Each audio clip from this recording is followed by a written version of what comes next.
পুজো একেবারে সামনেই চলে এসেছে, আর পুজোর আগে আমরা পেয়ে গেছি আমাদের মধ্যে আমাদের ভীষণ পছন্দের অভিনেতা শাশ্বত চট্টোপাধ্যায়কে। আমরা অপুদাই বলি। অপুদা, হুম। তুমি আগে বলো যে পুজোটা এখন কিভাবে কাটাও। গত প্রায় 20-25 বছর পুজোর সময় বাইরেই থাকি। আচ্ছা। হ্যাঁ, তার কারণ কলকাতায় তো ঘোরা যায় না, হুম। এত ভিড় হয়। এত ভিড়। আর পুজোয় কলকাতায় থাকলে সারাদিন বাড়িতে বন্দি হয়ে থাকতে হয়। আর পুজোটাই একটা টাইম পাওয়া যায় যখন বেশ কয়েকটা দিন ছুটি একসঙ্গে হুম। পাওয়া যায়, তো কাজেই থাকি না অনেক বছর। এবং সেই না থাকাটা শুরু হয়েছিল একটা খুব খারাপ ঘটনা দিয়ে। আচ্ছা। আমি একটা পাড়ার পুজোর সঙ্গে যুক্ত থাকতাম, রাজা বসন্ত রায় রোডে। হুম। তো এক বছর অষ্টমীতে ঠেলা করে ভোগ দিতে বেরিয়েছি। হুম। তো দিয়ে ফেরার সময় দেখছি দাউ দাউ করে আগুন এবং ধোঁয়া। ছুটতে ছুটতে এসে দেখি পুরো প্যান্ডেলটা চোখের সামনে ধূলিসাৎ হয়ে যায়, মানে একদম পুড়ে যায়। তো সেই থেকে আর খুব একটা আমি কোনো পুজোর সঙ্গে যুক্ত কোনোদিন হইনি। হুম। এবং এতদিনের পরিশ্রম দুম করে এরম চোখের সামনে, সেটাই। হ্যাঁ, সেটা খুব খারাপ লাগে। যে কারণে আমি একটু পুজোর থেকে দূরেই থাকি। সেটাই। মানে হ্যাঁ, ওটা দেখার পর তো সেই হুম। পুজোটাই পুরো নষ্ট, মানে একটা বাজে স্মৃতি হয়ে যায় আর কি তার সঙ্গে সঙ্গে। আহ, যাই হোক, আমরা যেহেতু পুজো একটু ভালো ভালো কথাই বলি। এবার পুজো, এতদিন তোমার ব্যস্ততা দেখে নিশ্চয়ই পুজোর রুটিন হতো, এবার তো হিয়ার ব্যস্ততাও রয়েছে। তো এবছর কোথায় ঘুরতে যাওয়া হচ্ছে? পুজোর সময় না, মানে একটা ক্লাস চলতেই থাকে। হ্যাঁ। মানে আমাদের একটা ছেলেদের গ্রুপ আছে, হ্যাঁ। একটা আমাদের, মানে আমাদের স্ত্রীদের আর একটা মেয়েদের গ্রুপ আছে। গ্রুপ আছে, হ্যাঁ, একদম। ওদের যে যে জায়গায় ঘোরার ইন্টারেস্ট, ছেলেদের গ্রুপের কারোরই সে সব জায়গায় যাওয়ার ইন্টারেস্ট নেই। কারণ আমি পুজোর সময় কোনো বিদেশের শপিং মলে সময় কাটাতে চাই না। চাই। হ্যাঁ। সিম্পল। তো গত বছর তাও একটা আমরা 3-4টে ফ্যামিলি মিলে, ওই বন্ধু বান্ধবদের, হুম। আমরা বালি গিয়েছিলাম, ইন্দোনেশিয়া। হুম। হিয়াও গিয়েছিল, সবাই হুম। ওই একটা জায়গায় গিয়ে মিলেছিল। বাদ বাকি সময় হয় কি, হয় আমরা জঙ্গলে চলে যাই ছেলেরা মিলে, হ্যাঁ। জঙ্গলে চলে গেলাম বা পাহাড়ে চলে গেলাম। ওরা হয়তো ব্যাংকক চলে গেল। শপিং। হ্যাঁ, মানে ওরা মেয়েরা দল, ওরা অনেক বেশি বার ব্যাংকক পাঠায় গেছে দেন আমাদের ছেলেদের দল। এটা দারুণ হ্যাঁ, বললে। এটা সাধারণত। উল্টোটা হয়। এবং আমি একমাত্র বোধহয় হাজবেন্ড যে ফ্যামিলি নিয়ে একবার পাঠায় গিয়েছিলাম, বউ মেয়ে নিয়ে। দারুণ ব্যাপার, দারুণ। আচ্ছা, ছোটবেলার পুজোর কথা জিজ্ঞেস করবো, ছোটবেলায় পুজোটা কিভাবে কাটতো? কারণ বলতে গেলে তুমি তো সেই স্টার কিড ছিলে। না না, কিছুই ছিলাম না স্টার কিড ফিট। কেউ পাড়ায় কোনোদিন বলেওনি, মানেইনি, আমি ভাবতামও না। হুম। কারণ আমার বাবার লাইফস্টাইলটা কোনো স্টারের মতো ছিল না কোনোদিন। হুম, এটা তুমি বহুবার বলেছো। হুম। কোনোদিন ছিল না, বাড়িতে কোনোদিন কোনো পার্টি হয়নি আমার, হুম। ফিল্মি পার্টি। এবং স্টুডিওর কোনো কথা বাড়িতে আলোচনা হতো না কোনোদিন। খুব কম লোকজন আসতেন, ওই বাবারা কয়েকজন কাছের বন্ধু বান্ধব, তারা আড্ডা দিতেন সন্ধেবেলা। আমাদের দুটো ছাদ ছিল, সামনে একটা ছাদ, হুম। উপরে গিয়ে 5তলা একটা ছাদ। হুম। সেই 5তলার ছাদে ম্যাক্সিমাম আড্ডাটা জমতো। হুম।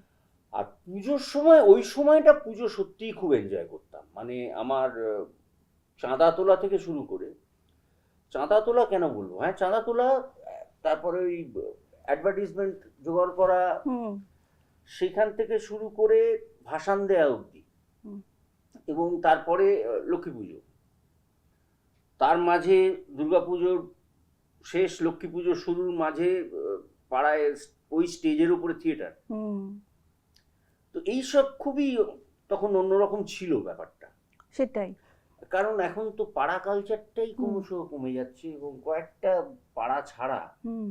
কেউ কাউকে চিনে না। আর সব পুজোই কেমন কর্পোরেট হয়ে গেছে মনে হয় না? কর্পোরেট একটা লড়াই ঢুকে গেছে, আমার পুজোটা সেরা পুজো, ওর পুজোটা, মানে এই ব্যাপারগুলো ঢুকে গেছে। সেটাই। ওই সবাই মিলে বসে আড্ডা, বা সেই মেজাজ, বা তুমি যেটা সবাই বলছো না, মিলে একটা বসে ফোন দেয়, আড্ডা তো কে মারে। তুমি তখন কি করো? তুমি তো ফোন দেখো না। খুব বোরিং হয়ে যায় মাঝে মধ্যে। সেটাই। মানে ইভেন আমি বলছি, মানে এখনো যখন হয়তো বন্ধু বান্ধব মিলেই গেলাম, একটা টাইমে দেখলাম একজনের কাছে পরের পর ফোন আসছে, মেসেজ হুম। আসছে। আর বসে আছি, কিন্তু এটা প্রকৃতির কোলে সুন্দর, আমার ফোন তো ড্রয়ারে পড়ে থাকে। হ্যাঁ, সন্ধ্যেবেলা একবার অন হয়, বাড়ির সঙ্গে একটু যোগাযোগ করে আবার ওটা ফ্লাইট মোডে ড্রয়ারেই পড়ে থাকে। আর একটা ফোন লেটেস্ট যেটা কিনেছি সেটা দিয়ে খুব ভালো ছবি ওঠে বলে সেটা সঙ্গে রাখি, মানে তুমি মোবাইলকে ক্যামেরার হিসাবে ব্যবহার করছো, ক্যামেরা হিসেবে ব্যবহার। এটা তুমি করতে পারো। আচ্ছা, এই যে পুজোর খাওয়া দাওয়া, পুজোর সময় এখন তো তুমি অনেকটা মানে ডায়েট করে ঝরিয়েছো, মানে পুজোর সময় কি ডায়েটটা থাকবে নাকি কি কি খাবে পুজোয়? ডায়েটের কোনো ব্যাপার নেই, ব্যাপারটা হচ্ছে কোয়ান্টিটি। ট্রু। তোমার না, আমার মনে হয় মানুষের শরীরে না সব রকম খাদ্যদ্রব্য ঢোকা উচিত, যাতে শরীর ফাইট করতে পারে সব কটা খাবারের জন্য। এমন অনেক লোককে দেখেছি শুরু থেকে বাচ্চা অবস্থা থেকে ডায়েটিং এমন করেছে কোনো একটু অন্যরকম খাবার হজম করতেই পারে না। শরীরের তো একটা ইমিউনিটি বলে বস্তু আছে, সেটাকে তো ঠিক রাখতে হবে। সব খাও, পরিমাণ অল্প খাও, আর সন্ধ্যের পরে বা রাতের খাবারটা যত হালকা হয়। পুজোয় কি রোল, ফুচকা, বিরিয়ানি এগুলো খাও? কোথায়, সে তো যেতে হবে কোথাও। বললাম না, গত 20-25 বছর রোল, ফুচকা, বিরিয়ানির দোকানের ধারে কাছেই যায়নি তো। জঙ্গলে কোথায় ফুচকা পাবো? বাঘেরা ফুচকা খায় না। আচ্ছা, তুমি সেলিব্রিটি হওয়ার পর কোথাও নেমে ফুচকা খেয়েছো? সেলিব্রিটি মানে কি? মানে যাদের আমরা লাইফ যাদের সেলিব্রেট করতে পারি। আমরা প্রত্যেকের তো নিজের নিজের জীবন সেলিব্রেট করা, একদমই তাই, প্রত্যেকেই সেলিব্রিটি। একদমই, সে আমার প্রত্যেকেই না তার খুব অ্যালার্জি আছে কিছু শব্দে, হুম। মানে সেলিব্রিটি, বুদ্ধিজীবী, ওগুলো না শুনলে কিরকম একটা গা জ্বালা করে, সিরিয়াসলি। এত রকম ভাবে আচ্ছা, শুনেছি না তুমি নিয়ার পাস্টে। রাইট, আর এত রকমের সংজ্ঞা হয়েছে তার। আচ্ছা, চেনা, মানে আমি বলতে চাইছি যে তুমি যখন পরিচিতি পেলে, মানে দর্শকের কাছে যে যখন তোমাকে সাদরে গ্রহণ করলো এবং তুমি একটা সময় টেলিভিশনের দৌলতে একদম ঘরে ঘরে পৌঁছে যাওয়া যায়, টেলিভিশন বাঁচিয়ে দিয়েছিল। হ্যাঁ, সিরিয়াস টেলিভিশন বাঁচিয়ে দিয়েছিল। আর তখন টেলিভিশনে না খুব কোয়ালিটি সময় দিয়ে কাজ হতো, যেটা এখনকার ছেলেমেয়েরা মিস করে। ঠিক, মানে তাদের পেছনে কেউ সময় দেয় না।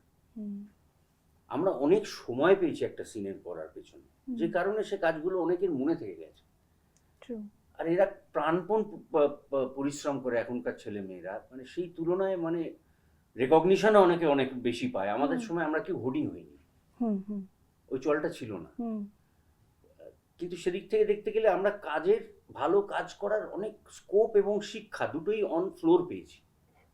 এখন বেচারারা পায় না, এখন নিজে থেকে তৈরি হয়ে আসতে হয় ওদের।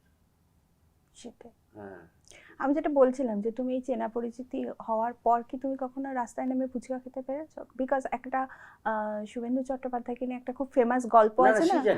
হ্যাঁ, সে অনেকেই অনেকবার করে শুনেছেন। হ্যাঁ, আমরা যেটা করতাম সেটা হচ্ছে কোনো স্টুডিও একসঙ্গে কাজ হলে ফুচকাওয়ালাকে স্টুডিওর ভেতরে ঢুকিয়ে নিতাম। এটা ভালো আইডিয়া। হ্যাঁ, আমরা যেমন যখন একাকাশের নিচে করি, তখন একটা স্টুডিওতে একটাই শুটিং হচ্ছে, সেটার নাম একাকাশের নিচে সিরিয়াল, এবং সেখানে আমাদের ব্রেকফাস্ট, লাঞ্চ, টিফিন, ডিনার কি হবে যদি বেশি রাত অবধি হয়, আমরাই ঠিক করতাম। এবং ফুচকাওয়ালা ঢুকে আসতো, স্পেশালি মেয়েদের আবদারে ঢুকতো, আমরাও খেয়ে ফেলতাম। হ্যাঁ, অ্যাভয়েড করা যায় না, ফুচকা জিনিসটা এমনই না। ফুচকা, চুরবুর, তারপর তোমার ধরো ওই লাল আলুর দম গুলো, বুঝতে পারছো, তার উপর একটু তেঁতুল, বেশ ঠিক থেকে তেঁতুল, আর একটু ধনে পাতা দিয়ে দিতে, আরে কাঠি গুঁজে, হ্যাঁ কাঠি গুঁজে, ছোট ছোট আলুর হতো, ছোট আলু। তো সেইগুলো খুবই চল ছিল। যেমন বৃষ্টি পড়ছে, মানিকতলা বাজারে চাঁদা তোলা হয়ে গেল, মানিকতলা বাজারে লোক চলে গেল, ইলিশ চলে এলো, রান্না হচ্ছে। ইস, এগুলো শুনলে এই সময়টা ছিল ওরকম, সেটাই। এখন সম্ভব না। পুজোয় প্রেম হয়েছে? পুজোর প্রেম? চেষ্টা প্রচুর হয়েছে,